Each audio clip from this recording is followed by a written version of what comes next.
თქვამია რომ სწორედ ყოფილმა პრემიერმა მოსთხოვა ზვიად ჯანყარაშვილს გადადგომა. მოგესალმებით ბატონო გოჩა. მოგესალმებით გიორგი. გოჩა, მოგვიყევით თუ შეიძლება რა იცით თქვენ ამ შეხვედრის შესახებ?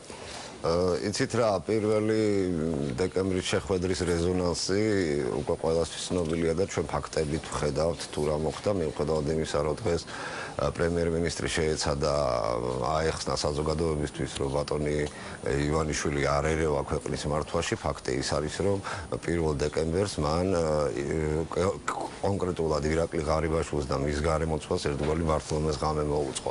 თუმცა რეალურად მე მგონი აქ საუბარი იმაზე თუ რა ლექსიკითი ურთიერთეს ღარიბაშვილმა, ივანიშვილმა და ჯანყარაშვილმა მე მგონი საინტერესო არ იქნება.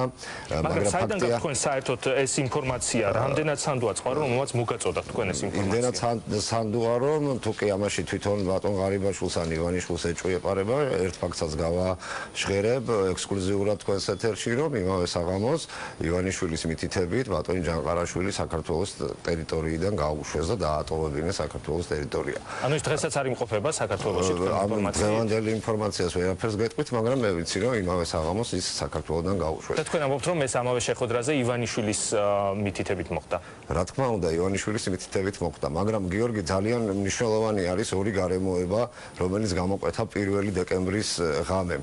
ერთი გარემოება ის, რომ ბიძინა ივანიშვილმა ამ საღამოს აბსოლუტურად დაადასტურა, რომ არა პრემიერ-მინისტრი ღარიბაშვილი, არამედ თვითონ არის აბსოლუტურად პოლიტიკურად უმწიფარი და მეორე მომენტი აქვე დადასტურდა ისიც, რომ ბატონი პრემიერ-მინისტრი არის ძალიან პოლიტიკურად გამოუცდელი პერსონა.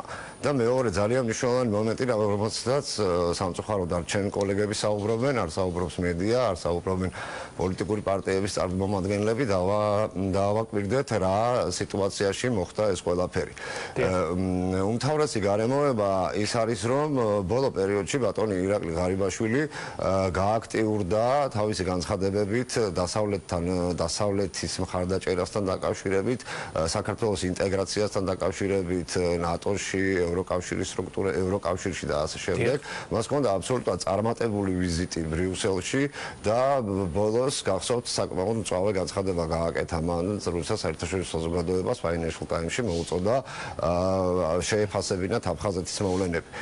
მე ამას აბსოლუტურად უკავშირებ იმას, ეს თქვენ უკავშირებთ თუ იმ შეხვედრიდან გამომდინარე, სწორედ როდესაც აღნიშნე ამ თემებზე იყო იქ საუბარი? როდესაც პოლიტიკურ უმწიფრობაზე საუბრობ ამ შემთხვევაში ქვეყნის ფაქტობრივი მმართველის ბიძინა ივანიშვილის და ეს არის დადასტურებული ფაქტი, იმიტომ რომ დააკვირდით, არც ჯანყარაშვილი, არც ჩხენკელები არ იყვნენ ქვეყნის მმართველი პირები, ისინი არ იყვნენ მინისტრები და ამ 7-8 ადამიანის გადადგომამ ფაქტობრივად შოკში ჩააგდო მთავრობა, ხელისუფლება და აღმოჩნდა, რომ მეორე მესამე პლანზე მყოფი ადამიანები ფაქტობრივად ძალიან დიდ გადაწყვეტილებებს იღებენ. თქვენ როგორ ფიქრობთ, ვინ არ იცოდა საქართველოში და არ იცოდა კი ბიძინა ივანიშვილმა ის, რომ ჯანყარაშვილი სიტყვაზე იგივე ჩხენკელები ერთი წუთით დავამთავრებ, იმაში რა ქვია, ბიზნესებში ხელსაფათურებდნენ და მათ ჰქონდათ ძალიან დიდი გავლენა სხვადასხვა ბიზნესებზე მათ შესაბამისად დაიგეგმა ეს შეხვედრა, როგორც ხელისუფლების ოპონენტები ამბობენ,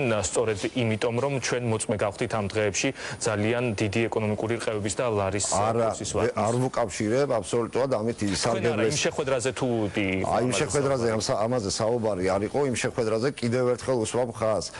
ბატონი ივანიშვილი საქართველოში არსებულმა და კერძოდ ხელისუფლებაში არსებულმა პრორუსულმა ძალებმა საკმაოდ გააცურეს და მას ბევრი აქცენტი გადაატანეს სხვა რაღაცასთან დაკავშირებით.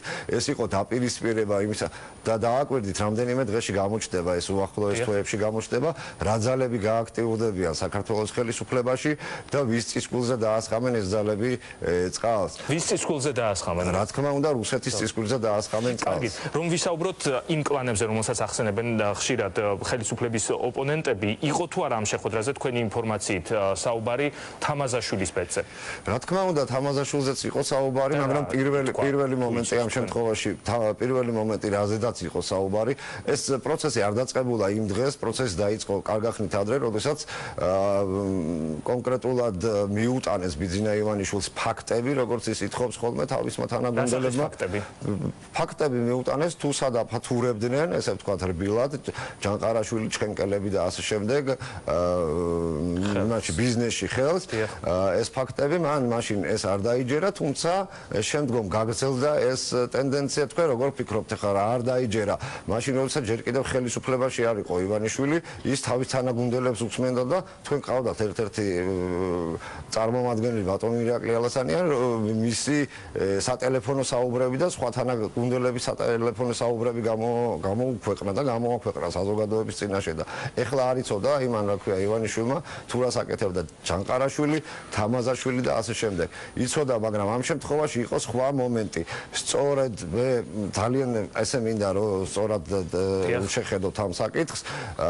ღარიბაშვილის მიერ გაკეთებულ შესაძლოა ეს იყო ერთგვარი ჟესტი მას შემდეგ, რაც საქართველოს მთავრობა დატოვა ეს ალასანიამ და მისი გუნდის წარმომადგენლებმა იმ განცხადებით, როგორც ისინი წავიდნენ, ის შეეცადა რომ დასავლეთის თვალში ეთქვა რომ აი მე ვარ და ყოფილების მიზეზი ესეც გახდა ერთ-ერთი არა ივანიშვილის მხრიდან არა ივანიშვილი კიდევ ერთხელ ვიძახი და კიდევ ერთხელ ვადასტურებ ამ ფაქტს რომ ივანიშვილი ამ წუთას მე მგონი აგონიაშია და ვერ ხვდება რა გააკეთა იმიტომ რომ ჯანყარაშვილის გაგდებით ჩხენკელის გაგდებით თამაზაშვილის კლანისთვის ყურის აწევით არ დასრულდება ეს საქმე ეს მიდის იქით რომ 2-3 თვის შემდეგ მან სადღაც მიუჩინოს პრემიერ-მინისტრს ადგილი და იგი შეიძლება მან გადააყენოს რა თქმა უნდა თუკი პრემიერი არ დაიწყებს დამოუკიდებლად აბსოლუტურად საქმიანობას და არ ჩამოიშორებს იმ გავლენას გავლენის ქვეშაც იმყოფება. დიდი მადლობა გოჩა მირცხულავა გვერდებოდა პირდაპირ ეთერში.